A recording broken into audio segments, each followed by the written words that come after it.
Merci de nous être fidèles pour cette deuxième partie de notre émission spéciale Cannes 2017. À suivre, débriefing du choc entre le Cameroun et le Sénégal qui a tourné à l'avantage des Lions indomptables. Et puis, présentation en troisième partie des affiches de ce dimanche. Ghana, République démocratique du Congo et Maroc, Égypte. Et nous sommes toujours en compagnie de notre invité Alpha Baldé et de nos éditorialistes Yassine Bouali et Sami Mochtabi.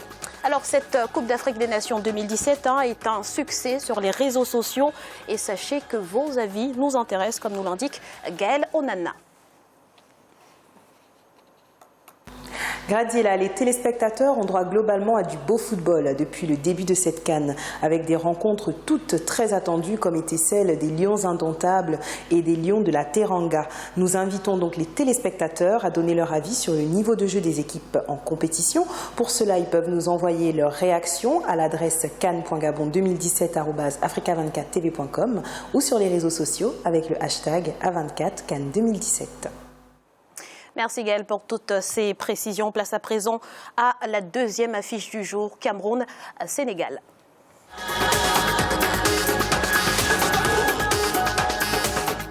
Alors l'autre rencontre très attendue avait des airs de duel au sommet du football africain entre deux lions, les Lions de la Teranga du Sénégal en quête eux aussi d'un premier titre continental et les Lions indomptables du Cameroun désireux de redorer le blason du football camerounais. Les 45 premières minutes ont été fermées sans relief. Si les partenaires de Sadio Mané ont affiché une supériorité technique, ils ont souvent péché dans la finition.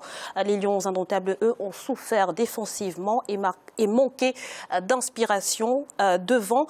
À l'issue du temps réglementaire, les deux équipes se tenaient en échec. La différence s'est faite au tir au but. Score final, 4-5 en faveur du Cameroun. Sami, qu'avez-vous pensé de cette rencontre qui était très attendue? A-t-elle, selon vous, été à la hauteur?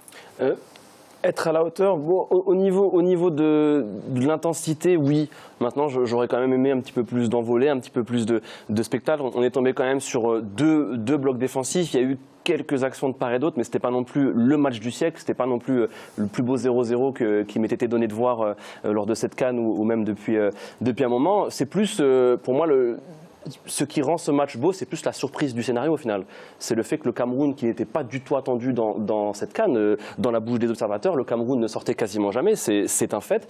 Le Sénégal, de par son premier tour, avait vraiment acquis ce statut de favori au fur et à mesure de leur match, au fur et à mesure de leurs prestations. On attendait beaucoup des Sénégalais et au final, c'est le Cameroun, un grand d'Afrique, qui est au rendez-vous des demi-finales. Donc pour moi, c'est ce qui rend ce match spécial. Alpha, quels ont été pour vous les temps forts de cette rencontre? Les temps forts, c'est la victoire au tir au but du Cameroun. Je pense qu'on peut s'arrêter que là. Après quelques parades aussi d'Andoa, qui a quand même su rester très en place sur sa ligne. Diallo également, on peut pas l'enterrer. Mais moi, je pense que autant j'ai été, si on essaie d'élargir un petit peu plus le débat, c'est autant j'ai été très dithyrambique avec cette équipe du Sénégal tout au long du tournoi et même avant le tournoi. Autant j'ai été très déçu par le rendement offensif de cette équipe aujourd'hui. Moi, je pense que le scénario, il était déjà connu d'avance. Le scénario, il était écrit d'avance. Le Cameroun allait pousser le Sénégal au tir au but, allait pousser le Sénégal à ne pas jouer pratiquement, parce que mis à part quelques accélérations côté camerounais, mis à part quelques balles ils se sont pas créé des occasions, ils n'ont pas joué pratiquement, faut le dire, ils ont déjoué tout le long du match, même s'ils ont eu quelques tirs cadrés. Et là, au final, c'est le Cameroun qui se qualifie aux dépens du Sénégal, qui a pour moi avait la meilleure attaque de cette compétition, avait le meilleur jeu dans cette compétition, avait donc les meilleurs éléments offensifs dans cette compétition. Et au final, c'est le Sénégal. Moi, j'imagine. La victoire du Cameroun n'est pas méritée. C'est pas qu'elle n'est pas méritée. Toute victoire est méritée pour moi au football. Même si tu gagnes sur une seule occasion à la 96e minute de jeu, alors que tu as encaissé 45 occasions, si tu arrives à gagner un match, pour moi, c'est mérité parce que tu as su te montrer solide et tu as su marquer la seule occasion que tu as eue dans ton match. Ce que je veux mettre en avant ici, c'est que pour moi, le Sénégal aujourd'hui est totalement tombé dans le piège du Cameroun. Et le Cameroun redevient pratiquement ce vrai lion d'Afrique qu'il n'avait plus su être depuis un bon moment. Et j'imagine pas la colère nord d'aller aussi. Alors là, je pense que le vestiaire. Yassine. Moi, je dirais les lions indomptables ont dompté les lions de la Teranga. On peut dire ce qu'on veut sur le Cameroun, mais aujourd'hui, il nous donne une leçon et la preuve que c'est avant une compétition africaine, il ne faut jamais en tirer les grands d'Afrique. Je pense que c'est le plus grand pays sur le plan du football. ils savent gérer les grandes compétitions. Et il faut savoir aussi, il faut connaître les conditions de l'arrivée de cette sélection camerounaise à cette CAN, avec tous les joueurs qui ont refusé de venir. Beaucoup de défections, beaucoup de problèmes, beaucoup de problèmes de primes, mais ça n'empêche. Moi, je pense qu'il faut rendre hommage aussi à Hugo Bross, quoi qu'on veut, quoi qu'on fasse, il a su remobiliser ses troupes et je trouve que c'est une équipe qui a toujours été en place. Et sur le match, les actions franches du but ont été à l'avantage des Camerounais. Quand on voit les 3 arrêts qui ont été faits par Diallo, c'est vraiment des arrêts de très grande classe. Un arrêt à la 86e minute. Oui, mais il fait un arrêt à la 96e minute. Mais on va dire les Camerounais ont géré le match, ont su le mener de bout en bout. Moi aussi, j'ai été très déçu par cette équipe sénégalaise, car pendant le premier tour, elle a montré beaucoup de bonnes choses, surtout cette envie, cet esprit d'équipe. On les sentait vraiment. Franchement, on s'est dit cette année, c'est l'année du Sénégal. Mais quand j'ai vu, à un moment donné, quand elle a fait sortir le joueur Mamé, j'ai vu son attitude, j'ai revu toujours ces problèmes intestins qui empoisonnent les équipes africaines. Je pense que le Sénégal ou le Cameroun, l'un ou l'autre aurait mérité sa victoire, et c'est le Cameroun qui a gagné, et tant mieux pour le football, quoi. Alors, Yacine a parlé d'Hugo Bross. Samy, justement, quelle appréciation faites-vous de sa tactique de jeu jusqu'à présent? On connaissait Mario Bros, maintenant on connaîtra donc son frère ou demi-frère, comme vous voulez, Hugo Bross. Non, mais blague à part, il a réussi pour moi une petite prouesse, parce que il faut être honnête, cet effectif du Cameroun, peu de gens le connaissaient au final. Il a sorti quand même beaucoup de nouveaux joueurs. Il y a quelques jeunes. Il nous ramène Siani. Effectivement, il n'a pas eu le choix. Mais c'est lui qui va les chercher, parce que Siani, qui c'est qui va le chercher en Belgique? Tu le connaissais, Siani? T'as pas beaucoup de joueurs sur la liste. Il a pris des joueurs qu'il sentait capables de réussir de telles performances durant cette CAN, et au final, il a eu raison. Moi, j'ai envie de te dire que même sur ce match-là, Hugo Bross, il fait pas quelque chose d'exceptionnel tactiquement, quoi. J'ai envie de te dire que le Sénégal permet à Hugo Bross de se faire passer pour le coach qui a réussi son match et d'aller gagner au tir au but. Il y a rien, il y a pas de rien. Sa technique n'était pas belle, mais c'était une tactique défensive, mais ça reste une tactique. Mais ça reste une... Ah, bien sûr que si. Le Sénégal n'a pas joué. Bien sûr que si. Une tactique défensive. C'est l'entraîneur qui adopte du beau jeu.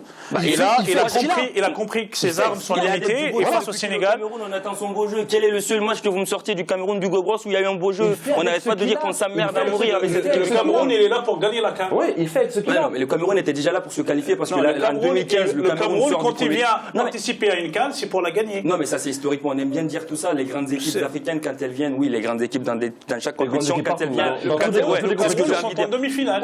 on est d'accord sur les résultats. Mais moi, j'ai juste envie de savoir ce que Hugo Bross a amené à cette équipe tactiquement ou quelque chose comme ça. Aujourd'hui, il n'y a rien. Il n'y a rien. Le Sénégal déjoue complètement. Il n'y a rien du tout. Commencer le match en se privant de ses seuls noms, Aboubacar, Nkoulou, oui, c'est un choix qu'il a fait. C'est la chance. Après, on est d'accord que devant. Non mais déjà, il faut le faire. Parce que se priver de Nkoulou, qui est quand même un défenseur. Nkoulou. Oui. Nkoulou est mauvais. Kaminé. On est tous observateurs. On doit à la place de Kaminé. Oui, bien sûr. Il a fait quand même. Kaminé n'a pas voulu venir. On doit aujourd'hui. Faut arrêter. Non mais moi je suis pas d'accord. Il a fait des choix. On est d'accord que Kaminé n'a pas. Quelle sélection africaine pourrait faire pour donner mis à part le Sénégal ou le Cameroun pour donner une chance? Le gardien du Burkina, c'est un petit gardien, un très jeune gardien qui joue dans un championnat africain. Il a été titulaire aujourd'hui à la CAN. C'est parce que Kameni n'a pas accepté de venir qu'il est titulaire. C'est comme le gardien qui se retrouve aujourd'hui au Nigeria. C'est parce que le gardien de Lille, c'est parce que le gardien de Lille n'a pas accepté de venir qu'aujourd'hui il est titulaire. Et donc c'est le sélectionneur qui réagit par rapport à ça. Il s'est quand même adapté par rapport aux défections. Non, mais à vous entendre parler, j'ai l'impression qu'Hugo Bross, il a façonné l'équipe. Ils ont été exceptionnels aujourd'hui. Au final, c'est lui qui a fait la sélection. Encore une fois, c'est lui qui te sort des joueurs. C'est lui qui a fait le choix des joueurs. Vous me sortiez la basique, Hugo Bross fait la sélection. Encore heureux qu'un coach fasse une sélection dans une équipe. Je sais pas, moi je peux pas la faire, moi, à sa place.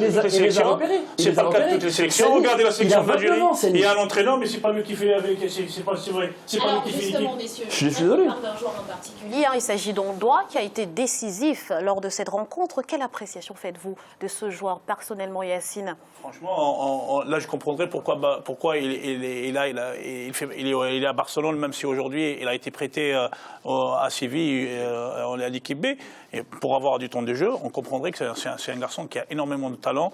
Et aujourd'hui, il l'a montré. Je pense qu'il a été déterminant aujourd'hui dans la qualification du Cameroun en demi-finale. Tout en sachant que c'est ton chouchou, c'est pas grave. Très bon. Pour moi, c'est l'homme du match. Depuis un bon moment, c'est lui qui porte justement cette équipe du Cameroun. Raison de plus que je reviens que quand un gardien porte une équipe, ce n'est pas toujours très bon signe. On doit face au Gabon, c'est lui quand même qui fait la parade qui les qualifie. Non mais moi j'essaie de continuer sur Ondoa. Qui porte cette équipe camerounaise finalement? Pour moi, Ondoa aujourd'hui, c'est malgré son jeune âge, je ne vais pas dire que c'est le leader, on ne va pas trop s'avancer, mais c'est quand même celui qui permet au Cameroun de continuer son aventure dans cette compétition. Le tir au but, c'est lui qui l'arrête. L'occasion à la 86e, c'est lui qui l'arrête. Face au Gabon, c'est lui qui arrête l'occasion qui aurait pu les sortir avec ce poteau. Après, on sent qu'il a faim. Après, il est là. Ça qui est très important parce qu'il est quand même très jeune. Il faut dire que face à l'Algérie, Samy, pour te couper, Il est dans les éliminatoires de la Coupe du Monde, pour les éliminatoires de la Coupe du Monde, des belles et tout ça. Face à l'Algérie, pour les éliminatoires de la Coupe du Monde, c'est lui quand même qui permet au Cameroun de ramener les points du match nul de l'Algérie. Donc ouais, il est exceptionnel. Il a clairement un très bon niveau et moi je trouve que c'est son attitude qui est impressionnante parce qu'on a l'impression vraiment qu'il a déjà 5-6 ans de carrière pro derrière lui. Quand il fait un arrêt, il crie, il va au devant des attaquants. Moi je voudrais faire un petit parallèle avec ce genre de joueurs là qui ont éclos dans cette CAN, un gars comme Ondoa, avec le Marocain Mendil qui n'a aussi aucune expérience en pro. Cette fois ce sont deux profils similaires et qui pourtant réalisent tous les deux des performances extraordinaires à ce niveau-là. Le gardien du Sénégal, Diallo aussi. Oui, mais Diallo, il est apparu un petit peu avec Rennes. On l'a vu, il hésitait un petit peu d'arranger. Après, quand tu es en face de toi, Koulibaly et Kara, c'est un peu plus imposant. On les a jamais vus. On ne l'avait jamais vu à ce niveau-là. On ne l'avait jamais vu en pro. Ce qu'il réalise sur cette CAN, c'est tout le monde impressionnant. Le match qui m'a marqué, c'est face à l'Algérie. Franchement, ce match-là, il sort 2-3 grands arrêts de classe extraordinaire face à Mahrez. Parce que il a l'œil, il sait, parce que quand on est entraîneur, quand on est entraîneur dans ce genre de match, on fait confiance à un jeune gardien. On ne va pas faire cette soirée-là, mais moi je dis juste qu'on doit, que ce soit Hugo qui le ramène ou que ce soit Paul Biya qui le ramène. Moi je pense qu'aujourd'hui l'essentiel c'est qu'il est dans les buts du Cameroun et l'essentiel c'est que c'est un excellent gardien. Voilà, pour moi c'est pas une tactique qu'il a mise en place, c'est juste qu'il a mis un homme qui est capable et aujourd'hui il est en train de prouver dans cette compétition qu'il est capable. Alors en plus d'être un très bon gardien, il est surtout très jeune, vous l'avez dit, comme la quasi-totalité finalement de cette équipe camerounaise. Est-ce que vous pensez justement que cette équipe s'annonce prometteuse compte tenu de ce qu'on a vu jusqu'à présent, Samy? Prometteuse, il faudra voir l'évolution de ces joueurs parce que comme je vous l'ai dit, c'est plus une équipe de guerriers. Est-ce qu'il y a du talent? Et justement, c'est là où le bas blesse. Moi, je vois une équipe de guerriers, une équipe de joueurs solidaires, où il y a une vraie cohésion collective, une vraie solidarité, mais sincèrement, je n'ai pas vu de vrai talent éclore dans cette équipe camerounaise. On est quand même loin des Eto'o, des Mboma, des grands noms du football camerounais. Je suis désolé, on ne peut pas me sortir un grand joueur dans cette équipe quand même. Je ne sais pas ce que tu en penses, par exemple. Moi, c'est ce que je disais tout à l'heure. Cette équipe ne joue pas. Pour moi, c'est le non-football qui gagne sur le football, tout simplement. Aujourd'hui, moi, je résume ça à cela. C'est une équipe qui ne joue pas du tout. On me dit que Hugo Broz fait des tactiques, fait quelque chose comme ça. Je n'ai pas compris du tout. Pour moi, c'est le Sénégal qui n'a pas gagné par rapport au Cameroun qui a gagné. C'est tout simple. Alors, après, maintenant, vous êtes aussi peu optimiste? Du tout. Moi, je pense que le football camerounais est sur la bonne voie. Il faut laisser les gens qui sont en place travailler dans la durée, parce que le fait de se priver des joueurs qui ne veulent pas, parce que porter le moyen national quand même, c'est un devoir.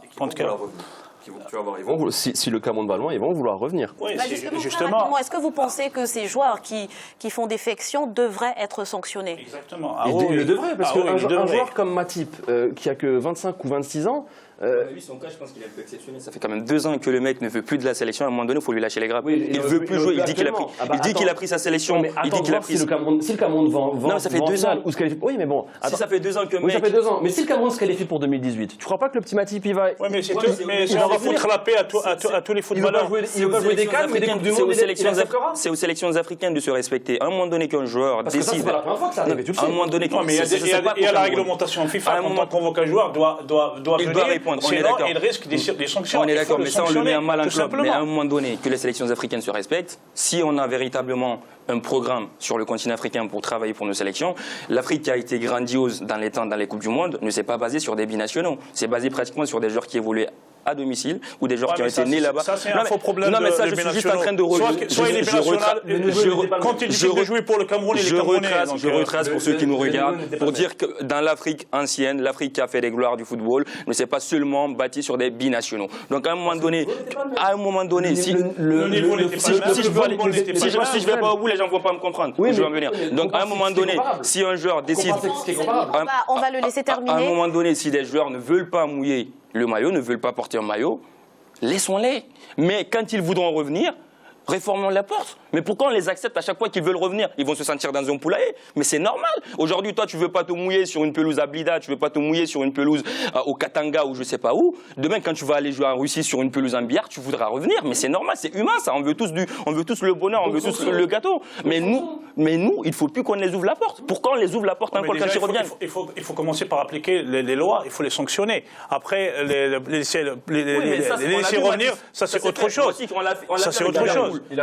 Merci messieurs. Je vous propose à présent de jeter un coup d'œil sur les tableaux des premiers qualifiés pour ces demi-finales de la Coupe d'Afrique des Nations 2017. Le Burkina Faso a donc battu la Tunisie à 2-0 et le Cameroun a battu le Sénégal au tir au but 5-4. Nous allons à présent marquer une nouvelle pause. On se retrouve dans quelques instants pour la suite de votre émission. Ne bougez pas, tout de suite.